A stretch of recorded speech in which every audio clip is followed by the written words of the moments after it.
I'm good. So this is my 1 by 30 inch strip sander. It's 1 inch wide and a 30 inch, I guess, circumference loop of sandpaper. Now, I love this sander. I use it all the time. It even has a little disc sander on the side, which I don't use because I have a disc sander over here. But that's besides the point. So what I've done is I've gone ahead and ordered these 40, I think they're 42 inch, 1 by 42 inch strips. And what this is going to allow me to do is modify this strip sander to have a much deeper throat capacity. Because I can't count the amount of times I've been sanding something and I back into this back piece of metal and it's constantly getting in the way, and I would just love to have more capacity. So what I'm going to do first is I'm going to take off this cover, show you the inside and how it works, and then I'm going to try to redesign something that more suits my needs and will accommodate this larger belt. This is my custom dust port with the 2-inch hose. Okay, so you can see right here, we've got the table, and this drive wheel right here is directly attached to this motor, which also drives the disc sander on this side. This is just a stationary pulley, and back here on the other side, there's a little tensioner mechanism that moves this in and out for the tracking. So let's go ahead and take another look at how much more capacity we can get in this exact configuration. So that would significantly increase the size of our throat, leaving a lot more room for sanding bigger objects. So just looking at this right now, I can tell you that I pretty much want to reuse all these pulleys and the drive wheel and motor, and I'm thinking that's pretty much going to be it. I don't think I can really chop this up in any logical way to reuse the frame of it and extend it. And I don't even own a welder or anything like that, so I think I'm going to take the components I want off of this, and then I'm going to make a frame out of like 3/4 inch Baltic birch plywood or something similar like that. And let's see where it goes. Okay, let's take this apart down to its bare components and see what we can do with it. The knob broke off this a while ago.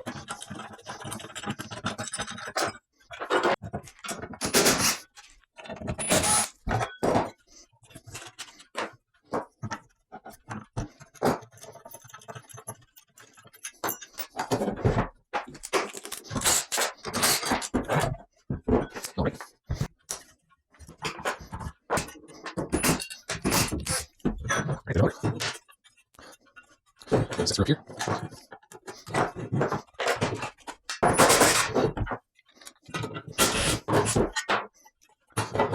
The old Jesus clip. I don't even know if I have those. Let's play a game called Where the Hell Did That Go? Do do do do do do do do do.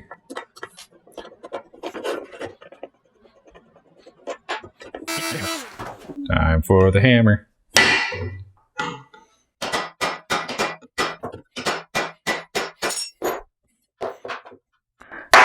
Woo! Hot bearing. Might be time to replace that. That was only ever going to come off by taking the bearing off. That is integral. Or possibly this roll pin. Well, I couldn't see that at the time, so oh well.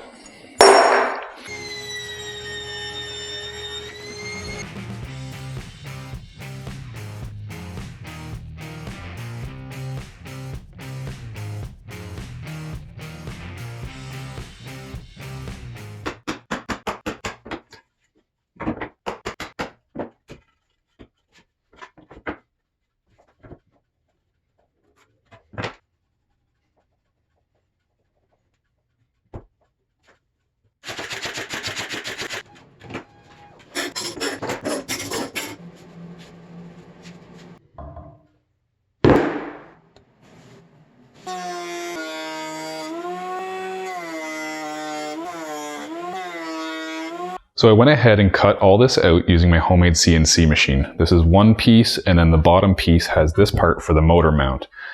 The reason I did this was just, I have a homemade CNC, I'm going to use it. It's easier.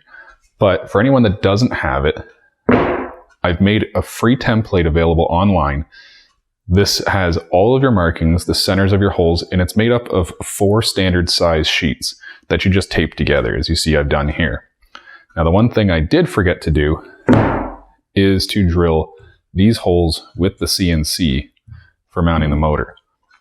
Now, I think I'm just going to go ahead, cut this out, slap it in there, and that way I have the holes. Now, you will notice that on the plan, the rear wheel is not shown, and this is because I'm going to have to mark this up, as I didn't have the exact precise length of the belt in my drawing. It's just somewhere in the neighborhood, and I'd really like to get that hole spot on. So I'm going to install this, and then this hole will get drilled after the fact. So it's in exactly the right spot.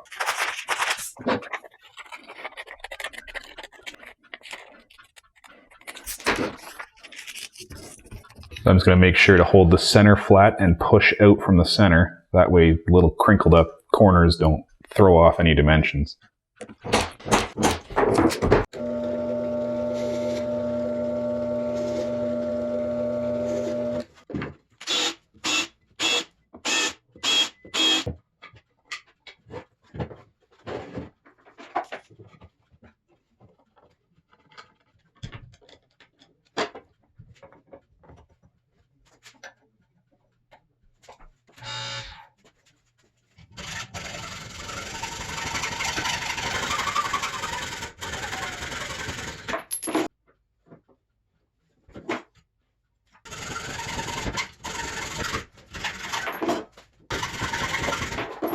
So now that we know that the motor can mount to it all nice and good, I want to go ahead and get this wheel installed.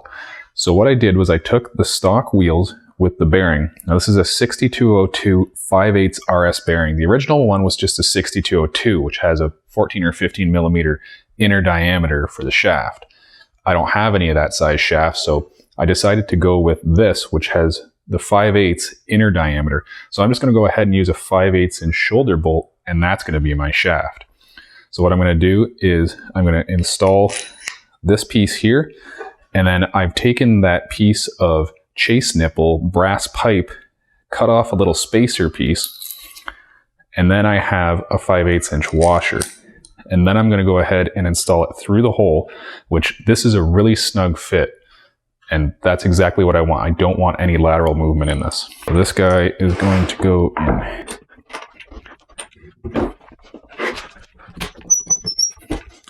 Oh, that's a snug fit. Okay,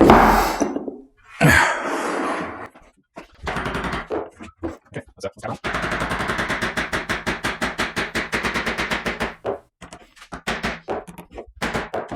All right. Very minimal blowout on the back here, which honestly I was expecting worse. So I'm going to go ahead and get some washers on this and a nut.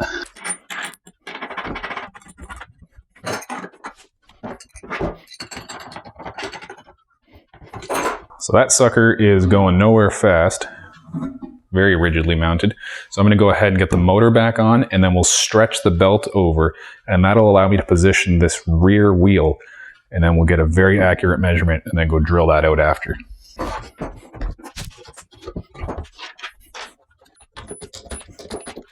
Okay.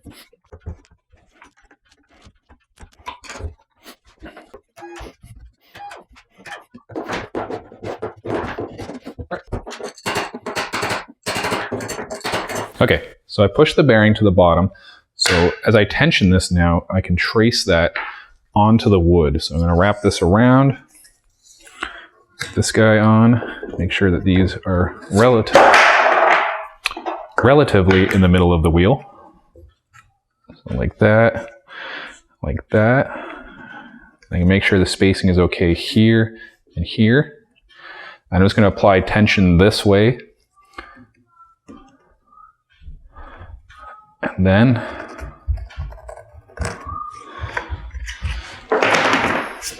that's where we need our hole. So because I want this to be extremely accurate, what I'm going to do first is I'm going to lay the bearing back in place, keep this totally still, and then I'm going to take my 5/8 inch Forstner bit, which I'm going to be drilling the hole out with, and that has a little tip in the center.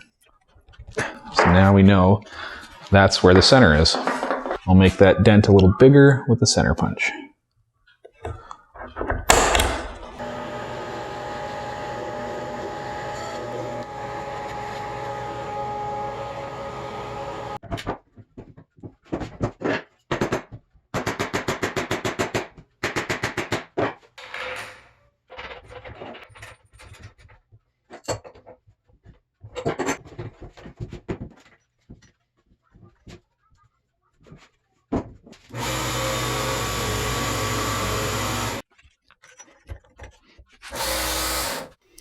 So as you see, this is on there, but not really. So this is actually a tighter belt, which is how I set the distance on this. So I found out that not all belts are the same, and this one is quite a bit looser, as shown by this experiment. So what I did here by making this a fixed position in the rear, because the old one had a little pivot in the back, and that's how you set the tension and the tracking, I'm going to have to do the same thing back here, but what I was trying to do was basically fudge it and not have to build that into the mechanism and save some time. But my design always kind of was going to incorporate the tracking adjust and the tension anyways, but now we're going to have to go ahead and do it since this clearly isn't going to work for me. So what I'm going to do is I'm going to take this out and I'm going to put another piece of plywood right here to kind of stiffen this out, build it out just a little bit.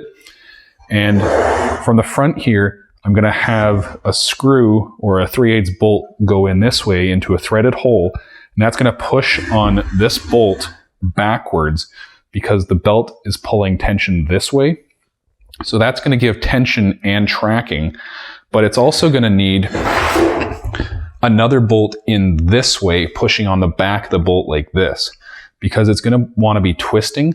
That's how we'll set our depth and tracking as well. So the combination of a bolt pushing this way and a bolt pushing this way will give us forward back adjust as well as tilting for tracking. Now this means I'm going to have to take this out and then elongate this into an oval shape so it can slide backwards and forwards. And again, it's going to be held from side to side movement with this nut and the washers. So I'm going to go ahead and disassemble this, attach that piece of plywood right here to build it out. And then I'm going to go ahead and drill and tap 2 holes right here. And that'll be for the adjustment, tracking, and tension.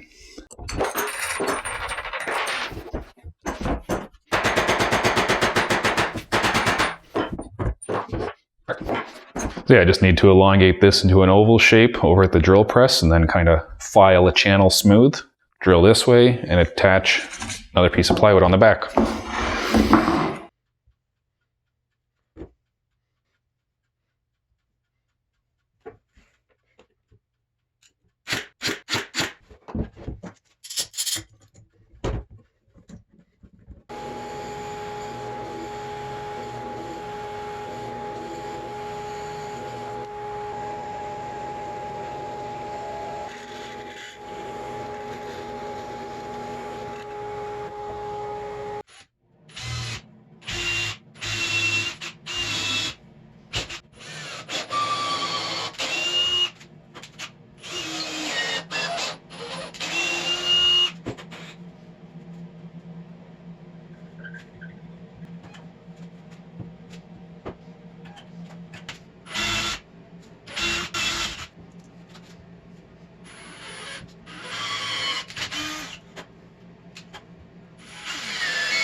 So that seems to be working pretty good. So now I'm going to go ahead and chop up this 10-inch wide piece of 3/4 inch Baltic birch. And this is going to become the base, a front kind of support, and the tabletop. So we'll get those 3 pieces out of this. I'll head over to the miter saw and chop that up now.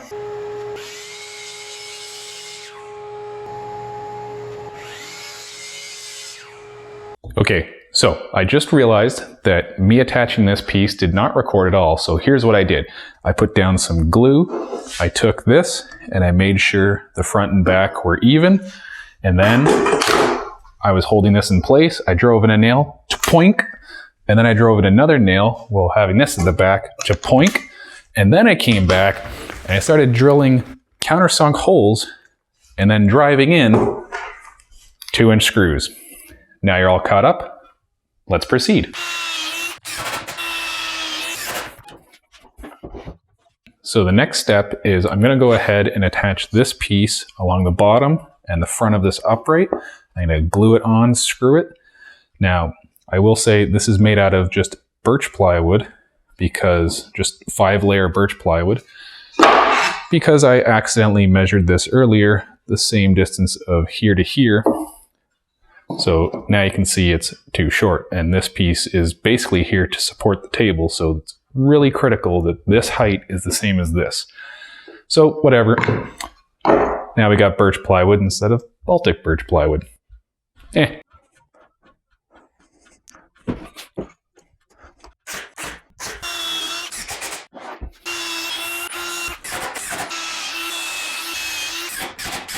All right, so now what I need to do is line this up here and mark where I need to make a cut for the belt to fit.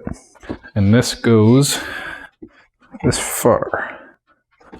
Guess this is probably the smarter way to do this. And then, because this is round from the CNC, I'm just gonna get rid of a little bit of that.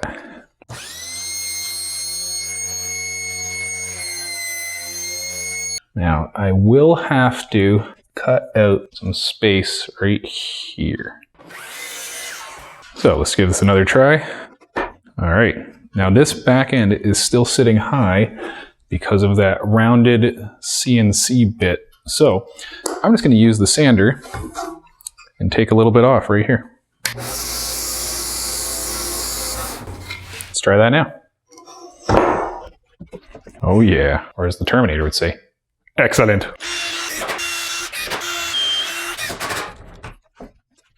All right, table's installed, belt's installed. Let's give it a try. Works great. Now the one thing I forgot is to install the platen behind it. That'll give it a lot more rigidity and able to sand through materials way quicker.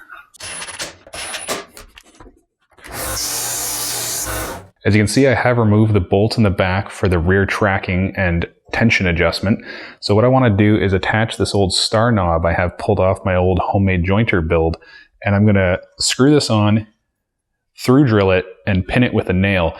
This will allow me to adjust the tracking and the tension back here very easily while I'm standing in the front. The front bolt, however, is still going to use the screwdriver with the slot in it for the front adjustment.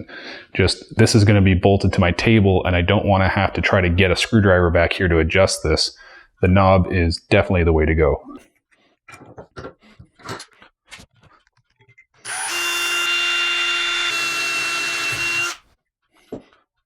Or you can pin it with a broken off bit.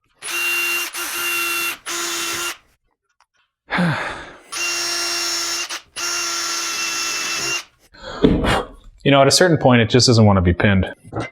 But 3 broken off drill bits seems to be working okay. Let's go with that. That actually works really well. I should plug it in. So the very last thing to do to this is to go ahead and add a guard over this and then a cover on this side, and that'll enclose it and allow me to add a dust port right here on the side.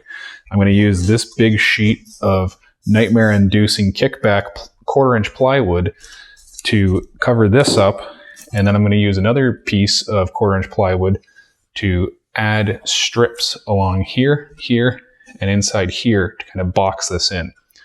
So I'll go ahead and make that 3 1/4 inches wide. It's going to glue onto here, and then this piece will butt up against that, and that'll be the dust cover. And of course, it has to be removable to get the belts on and off.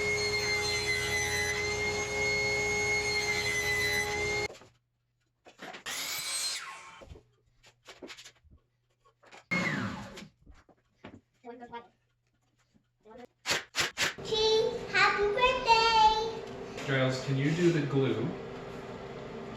And I want you to squeeze it all here.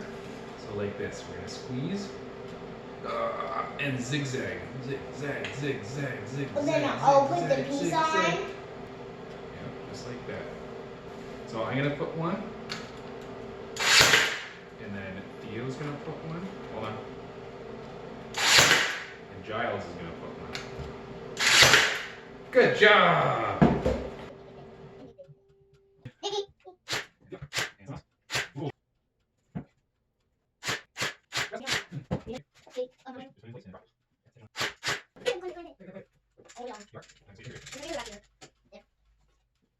Is it looking good? Yeah. We all done?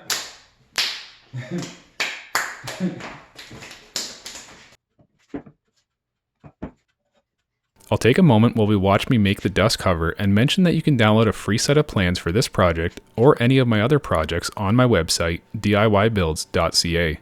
Along with free plans and CAD files, you can also find pictures viewers have sent me of their builds using my plans under the Viewer Submissions tab.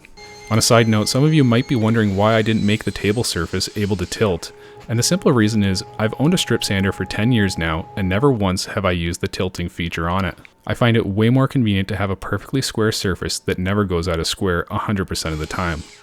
Also, it makes things much easier to build.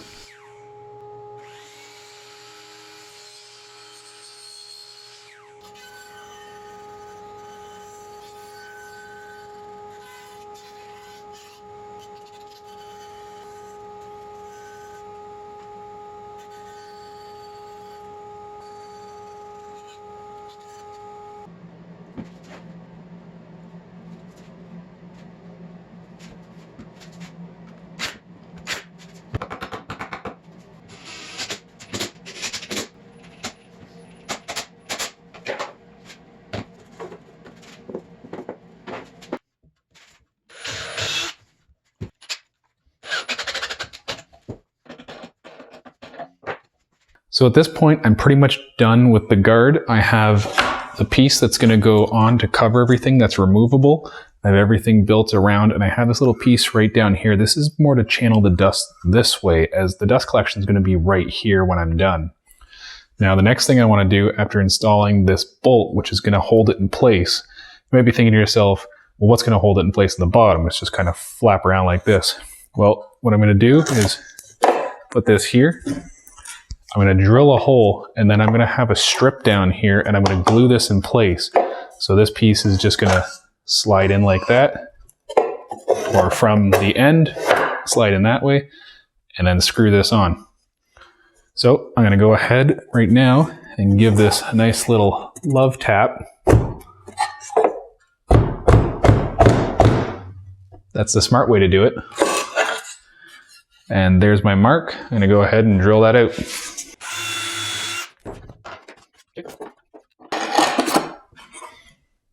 Perfect. So I'll go ahead and I'll get this glued on.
So the strip sander is complete. It's working great so far. The only thing left to do is to hook up the dust collection here. But unfortunately, the old unit had the dust collection more towards the back, and I've moved it up here. So this hose is not quite long enough. Now I could do funny rerouting to get it over here, but I think the easiest thing to do is just extend this by about a foot. I've got extra hose, and I'll just make the connection here. When it goes time to change the belt, the hose will permanently be attached as it was with the old one, and just kind of come off to the side and just sit there while I do my belt change and then go back on. Simple as that. We'll get that all done. This project is complete.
I like it.